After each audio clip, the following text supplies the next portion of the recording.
안녕하세요. 신장병을 잘 아는 내과 더말근내과 박민선 원장입니다. 최근에 검진에서 사구체 여과율, 단백뇨 이런 것들이 같이 검사되어서 나온 것 때문에 그런지 신장에 대해서 관심을 갖는 분들이 굉장히 많아요. 신장은 왜 나빠질까요? 신장에는 어떤 질환들이 있나요? 하는 질문이 많은데요. 오늘은 신장에 대해서 이야기해 보겠습니다.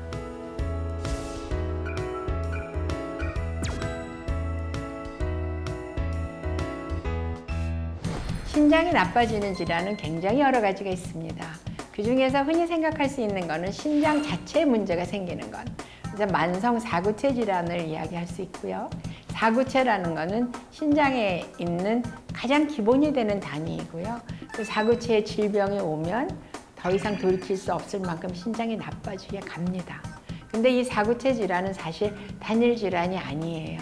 그 안에는 사구체가 나빠지는 원인에 따라서 이름이 여러 가지 붙는 질환의 복합체이고요. 사실은 이 사구체 질환에 의해서 말기 신부전증, 투석이 필요한 데까지 가는 경우는 전체 말기 신부전증으로 가는 환자의 한 20% 정도입니다. 우리는 지금 신장 질환에 있어도 건강에 아무 문제가 없다면 걱정을 하지 않을 거예요. 신장 질환은 낫지 않는 거라는데 투석하는 데까지 나빠지면 어떡하지?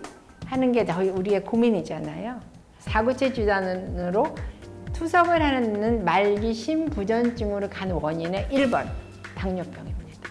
전체 환자의 47%가 당뇨병에 의해서 오는 신장 질환으로 되고요. 그 다음에 중요한 거는 고혈압이에요. 고혈압성 신질환 내지는 고혈압성 사구체 경화증. 그 이외에는 선천성 신장 질환이 있거나 선천성 질환하고 유전성 질환은 조금 달라요.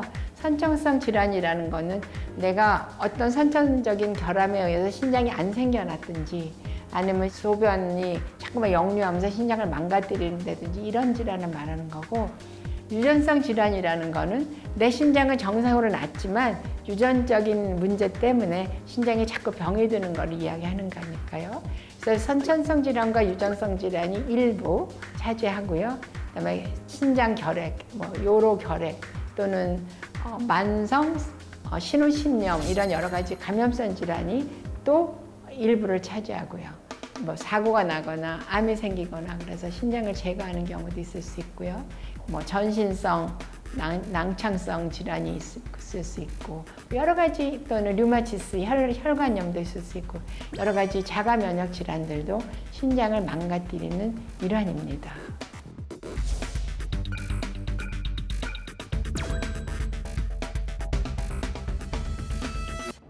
그럼 이 신장 질환이 있을 때 나의 관심사는 뭘까요?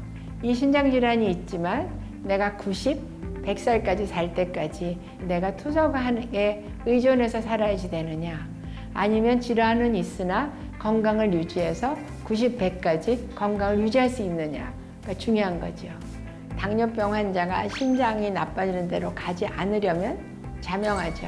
혈당 조절을 충분히 해서 다른 합병증이 생기지 않도록 한다 이고요. 그다음에 고혈압 환자가 21%가 되는데 고혈압도 역시 혈압 조정이 1번이고요. 있는 걸 없앨 수는 없으니까 우리가 할 수 있는 건 뭐가 되겠어요? 악화시키는 가속도를 붙이는 일을 하면 안 되겠죠. 예를 들어서 담배를 핀다든지 위험할 때까지 단 걸 많이 먹는다든지 이런 식으로 컨트롤할 수 있는 거는 최대한대로 컨트롤해서 더 나빠지는 거를 방지하자는 게 중요한 거죠. 여러분들의 질병이 더 이상 진행하지 않고 유지하는 거를 여러분 본인만큼 관심 있는 사람은 또 누구겠어요? 여러분의 주치의입니다. 그럴 때 그걸 믿고 잘 따르는 게 중요해요. 특히나 효과와 부작용이 확실하지 않은 거는 하지 않는 게 좋고요. 그래도 여러분 저한테 와서 물으세요. 근데 뭘 먹으란 말이에요? 뭘 먹으면 좀 나아질까요? 네, 참 말씀드리기 안 됐습니다만 뭘 먹어서 좋아지는 일은 거의 없어요. 식사는 균형 있게 하고 약간 적게 하는 게 좋고요. 음식은 짜지 않게 먹는 게 좋아요. 근데 어떤 분들은 단백질이 나쁘대, 신장이 많이 빨리 나빠진대 하면서 단백질을 안 먹어. 여러분들 우리 몸의 3대 영양소를 한번 생각해 볼까요? 첫째, 탄수화물, 둘째, 지방, 셋째, 단백질이에요. 자동차도 에너지가 없으면 휘발유가 없으면 못 가요. 그래서 탄수화물을 아주 안 먹으면 안 되겠죠. 내 몸이 필요한 만큼 먹어야 돼요. 둘째, 지방은요. 탄수화물이 부족했을 때 연료로도 사용되지만 지방의 첫 번째 소임은 세포를 재생하는데 가장 중요한 물질이에요. 그러니까 지방도 먹어야 되는데 가능하면 동물성 지방 말고 식물성 지방으로 건전하게 먹자라는 얘기고요. 단백질은 우리 몸의 근육과 골격을 유지하는데 가장 중요한 거예요. 아파트도 인테리어가 망가지면 인테리어 새로 해. 밖에 칠이 망가지면 칠 새로 해야 하지만 아파트에 콘크리트가 망가지기 시작하면 다른 방법 없죠. 재건축하는 방법밖에. 우리 몸에서 근육과 뼈가 그래요. 망가지면 다른 방법이 없어. 이거의 원료가 뭐라고요? 단백질. 그래서 1kg당 0.8g에서 최대 1.2g까지 성인이 그냥 체중을 유지한다고 볼 때까지 먹어야 돼요. 그러니까 쉽게 1g이라고 합시다. 50kg 성인에서 단백질 1g을 먹어야 되면 단백질 50g이네 하루에. 그죠? 닭고기 100g에는 아무리 많이 있어도 단백질이 23, 4g 들어있어요. 아주 잘 봐줘서 25g이라고 칩시다. 그러면 닭고기 몇 g 먹어야 돼? 200g. 닭고기 200g이면 이만한 닭가슴살 2덩어리예요. 이거 닭고기 이만한 덩어리 하나 다 먹으려면 힘들어요. 그런 거를 보면 일반적인 한국인의 식단에서는 단백질을 제한할 필요가 있다? 없다? 단백질을 제한할 필요가 없다.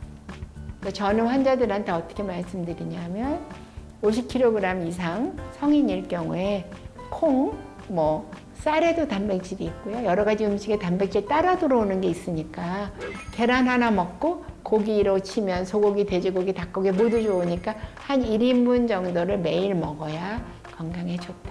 단, 양념 적게, 국물 없이. 그게 바로 신장을 보호하는 가장 중요한 식단이에요.